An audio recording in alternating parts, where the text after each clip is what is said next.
Catatan arkeologi menyatakan bahwa tradisi seperti ini sudah ada sejak era Kerajaan Majapahit. Tradisi seperti ini. Jadi 4 komponen utama ini. Ya, karena ini kerajaan Islam jadinya masjid, bukan pura atau tempat ibadah Hindu. Jadi seperti itu teman-teman konsepnya.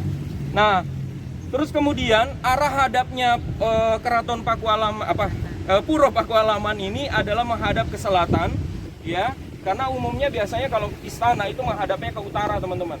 Nah, ini menghadapnya ke selatan karena untuk menghormati posisi Keraton Kesultanan Yogyakarta yang berada di sisi selatannya. Sehingga kemudian Puro Pakualaman ini menghadapnya ke selatan. Jadi supaya tidak membelakangi. Ya, membelakangi Keraton Yogyakarta, sehingga kemudian puro ini menghadapnya ke selatan. Nah, berbicara tentang vegetasi, teman-teman, sama vegetasi yang ada di kawasan atau kalau saya mengatakan vegetasi berarti ragam flora ya, teman-teman, ragam tetumbuhan yang ada di kawasan Pakualaman ini juga mengadopsi tradisi yang dilakukan oleh Kesultanan Yogyakarta. Salah satu serat yang kemudian mencantumkan atau menuliskan tentang penggunaan vegetasi dalam simbol-simbol keraton itu adalah serat Selokapatra.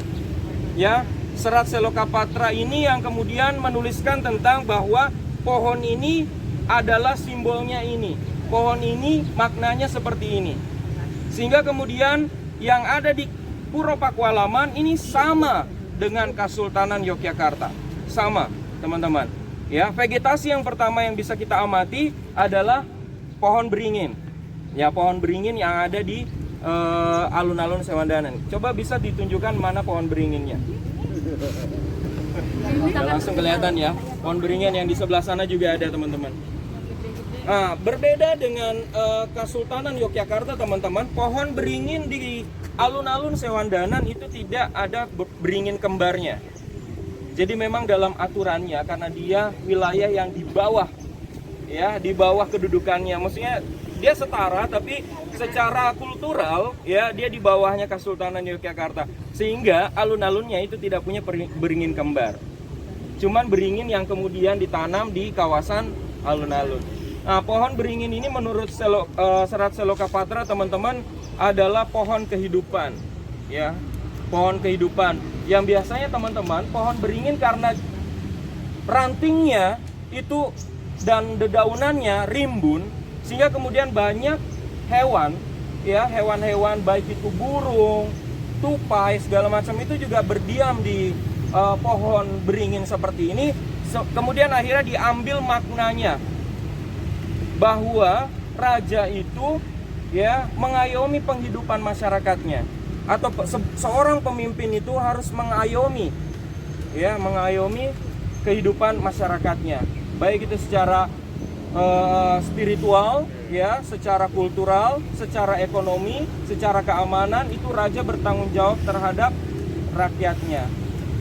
Nah, sedangkan rakyat itu nanti harus patuh kepada rajanya sebagai wujud dharma baktinya. Ini sudah ada sejak dulu, teman-teman, jauh sebelum Islam ada. Ya, sejak era Hindu, Buddha itu sangat kental sekali penggunaan tetumbuhan. Mungkin teman-teman pernah melihat salah satu relief di beberapa candi yang ada di kawasan Yogyakarta, itu relief Kalpataru. Itu kan juga pepohonan. Ya, pepohonan. Ya, vegetasi. Terus kemudian singgasana para dewa itu kan duduknya di atas bunga teratai atau bunga padma. Itu juga vegetasi. Ya. Sehingga kemudian, teman-teman, di alun-alun ini itu tidak ditanami vegetasi yang tidak ada hubungannya dengan filosofi itu tadi. Pemaknaan-pemaknaan seperti itu. Ya, itu kenapa kemudian tidak ada pohon pisang di sini, tidak ada pohon durian. Ya, kalau maunya saya sih pohon durian supaya bisa kita petik buahnya, atau pohon rambutan, gitu kan, yang bisa kita petik buahnya. Tetapi karena ini adalah pemaknaan filosofisnya, akhirnya kemudian yang ditanam adalah pohon beringin. Nah, seperti itu, teman-teman. Jadi tradisi seperti ini sudah ada sejak dulu, dan memang ditanam di beberapa lokasi-lokasi penting dan sakral, ya, seperti itu. Mungkin tadi ada yang melihat di Museum Biologi itu salah satu vegetasi berikutnya adalah pohon tanjung. Pohon tanjung itu sudah ada dalam prasasti Siwagra, ditanam di halaman Candi Prambanan.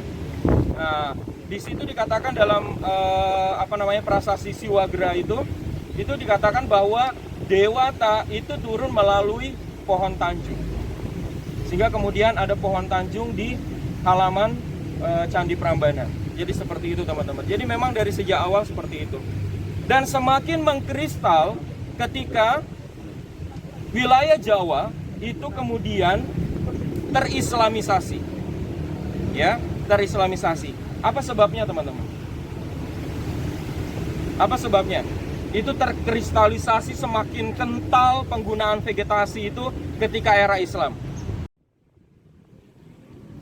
Karena penggambaran hewan ya atau manusia itu tidak diperkenankan dalam tradisi Islam. Sehingga simbol-simbol itu banyak menggunakan tetumbuhan. Nah, seperti itu teman-teman. Jadi Islam yang kemudian semakin menguatkan, semakin membuat itu terkristalisasi, sehingga kemudian tetumbuhan itu digunakan sebagai vegetasi-vegetasi penting yang kemudian ditanam di kawasan keraton atau puro seperti ini. Ya, ini salah satunya adalah pohon beringin. Berikutnya adalah kalau kita masuk ke dalam teman-teman, itu ada pohon sawo keci. Ya, sawo keci mungkin umum teman-teman mengetahui bahwa sawo keci ini diambil dari kata sarwo beci. Sarwo beci ini adalah usaha yang baik, segala upaya yang baik. Ya, jadi nilai-nilai jadi seperti itu teman-teman. Itu ada alasan yang kemudian menjadi latar belakang ya sebuah tanaman itu ditanam. Ya, kenapa kemudian rambutan tidak ada? Ya kita tidak tahu.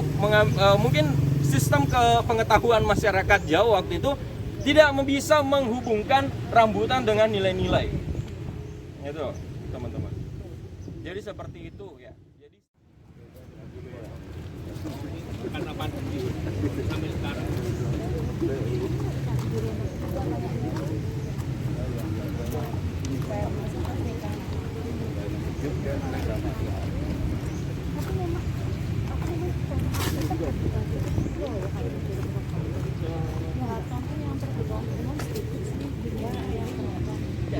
Kayaknya